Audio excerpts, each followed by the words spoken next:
शासन की अन्य सभी प्रकार की सुविधाएं वैसे ही मिलती रहेंगी, लेकिन सरकार के जो प्रोग्राम है, उत्तर प्रदेश का पूरा सदन अपने आप को आहत महसूस कर रहा था। आहत इसलिए महसूस कर रहा था, 2-3 बातें उसमें प्रमुख रूप से थी कि 6 करोड़ से अधिक की आबादी को अचानक प्रदेश का परसेप्शन खराब नहीं हुआ था, अचानक नहीं हुआ था। यही आचरण था जिस आचरण से बिटिया घबराती थी और व्यापारिक कारोबार समेटता था।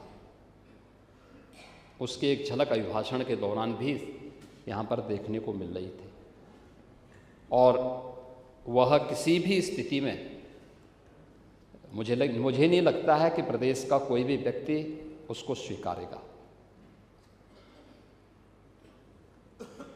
आपकी बात व्यवहारिक थी और आप व्यवहारिक बात बोलने का प्रयास भी करते हैं।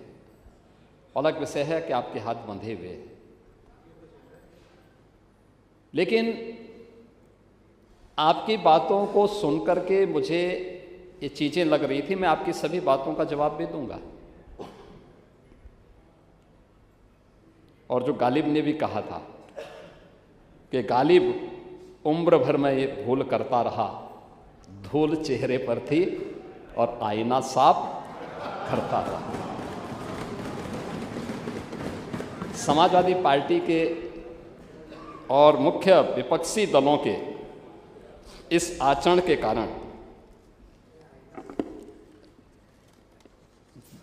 उत्तर प्रदेश का पूरा सदन अपने आप को आहत महसूस कर रहा था। आहत इसलिए महसूस कर रहा था क्योंकि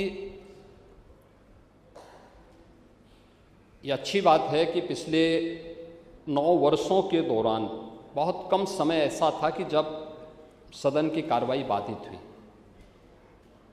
ज़्यादातर समय में लोगों ने रुचि ली है और अपनी बात को प्रभावी ढंग से सदन में रखा है, और मंत्रियों ने उसका जवाब दिया है, अन्यथा उसका संज्ञान जरूर लिया है। विकास के मुद्दे हों, सुरक्षा के मुद्दे हों, वेलफेयर के मुद्दे हों, ये बिना भेदभाव के सरकार ने समाज के प्रत्येक तबके के लिए दिया। महामहिम राज्यपाल ने जो अपनी बातें इसमें रखी थी, 2-3 बातें उसमें प्रमुख रूप से थी कि 6 करोड़ से अधिक की आबादी को पिछले 8 वर्ष के अंदर सरकार के द्वारा किए गए सतत प्रयास से, डबल इंजन सरकार के द्वारा उन्हें बहुआयामी गरीबी की रेखा से ऊपर किया गया है। ये नीति आयोग के वे आंकड़े हैं जो उन्होंने पूरे देश भर में सरकार के विकासपरक योजनाओं, कल्याणकारी योजनाओं के परिणाम स्वरूप उसके परिणाम सामने आए हैं। इसका मतलब ये नहीं कि उनको इन अन्य योजनाओं से वंचित कर दिया जाए।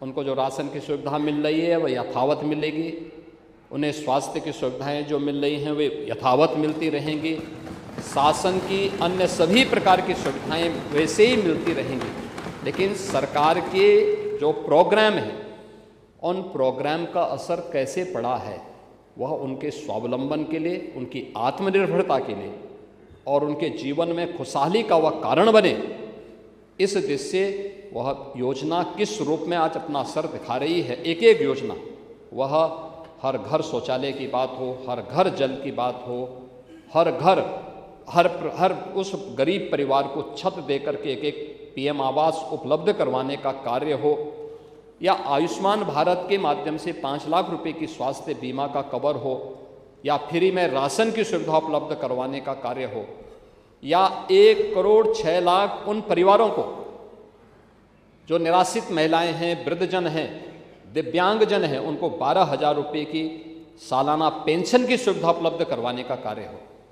ये यथावत चलती रहेंगी और अन्य जरूरतमंदों को भी सरकार उन्हें उपलब्ध कराएगी।